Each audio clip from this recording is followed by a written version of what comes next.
Hi, Kris. Can you take us through what you were seeing on the bench when you made that challenge on the first goal, and do you have any? I challenge that any day. Actually, challenge it. I was on the bench. I was even looking at it again. I was getting ready for my next lines, and I see her fall in. Told he was tripped. So I feel that play happen again, I would challenge it. I feel what I've seen through the NHL this year, and this year on the challenges, the goaltender interference, that I have a lot of confidence in challenge that again. Staying that same road, Derek. Hey, Kris, we've talked about Matias Ekholm and how you weren't sure if you were going to get him for the playoffs, and now he comes back, plays 25 minutes tonight, scores a massive goal for you guys. Can you just maybe give a thought on how big it is to have him back in the lineup for your group? Matias is so important to our team. Here's a guy that's been on the power play, penalty kill, and that's probably the biggest area that we've missed him on the penalty kill, but also just a steady defender, whether it's playing against other teams' top lines, helping contribute some offense, moving the puck out well. He's such a smart hockey player, but hard to play against. He's heavy. It's tough to get to the net, tough to beat him. Very rarely makes mistakes. So tonight, Eki is good at scoring goals, and offensive numbers would be much higher if we had him on the first unit power play, but he's not needed there. But in other situations, he would, or other teams, he's probably in that situation. But anyways, we're very fortunate to be playing long enough that he had the opportunity to come back, and obviously, when he's healthy, we welcome with open arms. Left side, front row. Kris, Casper Kapanen talked about how he thought that this could have been his last chance when he came to Edmonton. What have you seen from him? What did you see before? What did the organization like about him, and what has he given you? Well, there's a player that we were interested in last July, hoping that, there's a player that we liked how he played, the speed, tenacity, can play with skilled players, and, just never had a really good fit. And, through the regular season, he had some ups and downs and just wasn't able to play well enough to really gain some momentum. Not that he was ever bad, but, we always wanted more from him. And, since we inserted him back in the lineup in that Vegas series, he has been playing exactly what we needed. He's been making plays, scoring goals. Tonight, get 2 assists. We've had him on the ice the last minute of games. He's been making some big hits. He's been doing everything, and you want those. He's got all the tools. He's a skilled player. He's a tremendous shot. He's strong. He's very fast. And tonight and throughout the playoffs, he's been playing with a lot of confidence, and he's been helping our team a lot. Right side, front row. So there's clearly segments of that game where your team's being challenged by their structure, and then vice versa, kind of back and forth. For a head coach in an opening game of a series like that, how much of it is a bit of an information overload, and how tough does your job get trying to figure out the things that they challenge you going forward? Yeah, you could look at every single play and area of the game and what they do in this situation. What do they do here? What does this line do? What does that deep pair do? And really, that information is good, but how much can you use it? How much can you apply in the game? And probably the more you're giving the players, the more of a detriment you are for the players, just because it's information overload, and it ends up being paralysis by analysis, where it's important that the players have the bare minimums. What do they need to know to play at their best? And if you're giving them so much information, the game's not easy to play. It's not free. They're thinking too much, and it should be, playing on their instincts. So obviously there's some things tonight that we'll address that we think that'll help us going forward. But I think it's most important that coaches just set some guidelines, give some parameters, let the players play, because ultimately that's the most important thing, is that they're playing freely. Left side, front row. Yeah, Kris, in terms of the quality of the matchup of this series, overtime in game 1, and they own the second, you own the third, puck over glass in the end is perhaps the moment that decides the game. But in terms of each team and how dominant you've been on your road here, is there a chance that we're seeing what this series is going to be in terms of both teams making each other as uncomfortable as they've been in their path to the final? Well, there's going to be times each team's going to have their pushes, and to think that we're just going to dominate for 60 minutes is pretty naive from us. They're a really good hockey team, and when they do have their pushes, hopefully we can limit how long that is going to be.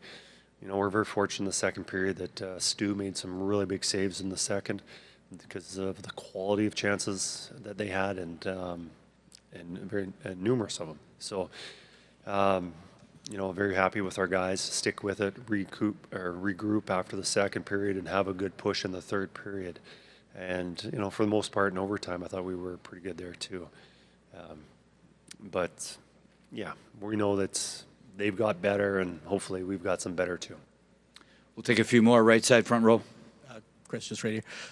Did we see the difference tonight between a Leon Draisaitl who was banged up in the Cup Final last year and a Leon Draisaitl who was theoretically healthier? Is there a big difference in how that can help your team this year? Last year there was certainly he was banged up and not 100%, and I think a lot of our team wasn't also, just because of the way the series went. And I think it was a tough one last year, especially that 7-game series against Vancouver, and even the next one against Dallas.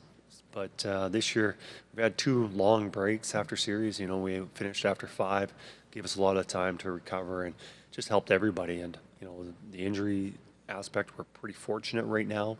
Only missing Hyman. But everyone's pretty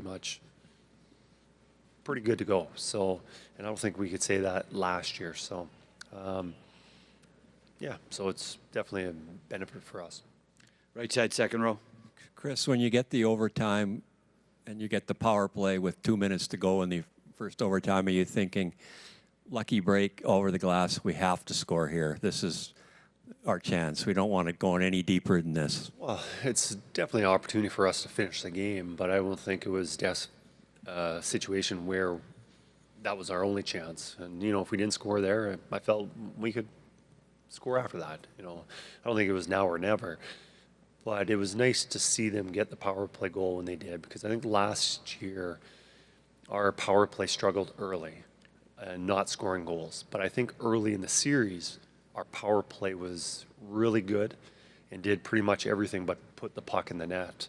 Some goal posts, some good quality chances. The goalie probably made some saves.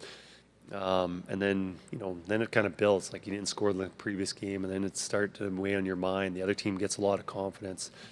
Tonight, nice to see that us get a big goal the way we did. And, it was a pretty nice power play goal too. 2 more, left side, third row. Hey there, Kris. Your guys yesterday at Media Day, to a man, talked about how the experience of playing in the final last year transformed them. They were more comfortable this time, more confident this time. And I was just wondering if what you saw tonight spoke to that mindset.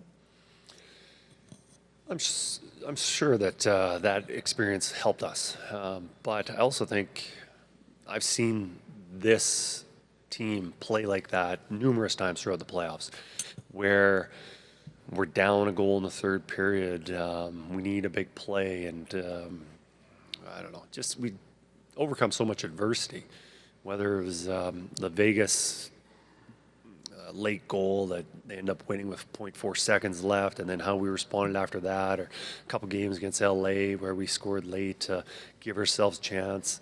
Numerous times we've been able to, just stick with it. And I saw that last year, the composure and just not getting rattled. And, tonight, playing against a very good team, great defensively, don't give up many opportunities to squander leads. And tonight we were pushing, and finally we were able to get that goal and tie it up. So, I think the experience helped a little bit last year being in the finals, but I just think this is a pretty mature team. Last one, left side, front row. Kris, essentially a full overtime tonight. In terms of deployment, you had 1 defenseman over 30 minutes. They had 3. In what could be a long series and a tight series, when you think about how that plays itself out, could that be advantageous for you? Oh, well, I hope so. I hope it is. But, you know, we take a lot of pride in our depth that we have on our team. Our 6 defensemen, our 4 lines, we want to roll them. And then in overtime, we had everyone contributing. You know, even our 4th line was playing quite regular shifts. And hopefully, you know, at this point, obviously you've got 2 good teams, and you know, your best players have to be your best players and step up and make key plays. But that depth is so important, and you know, I've been very happy with the depth that we've had. Like that Janmark, Podkolzin, Arvidsson line has been really key for us in several series. You know, tonight I thought I believe they were on the ice that forced the the puck over the glass. I believe they were on the ice just before. They were creating some momentum earlier in the game, and then we scored on that. And then obviously they did score a goal. So, you know, we're going to need all those 4 lines continuing playing the way we do, because we feel as good as our top players are, we feel our strength is our depth. Thanks, Chris.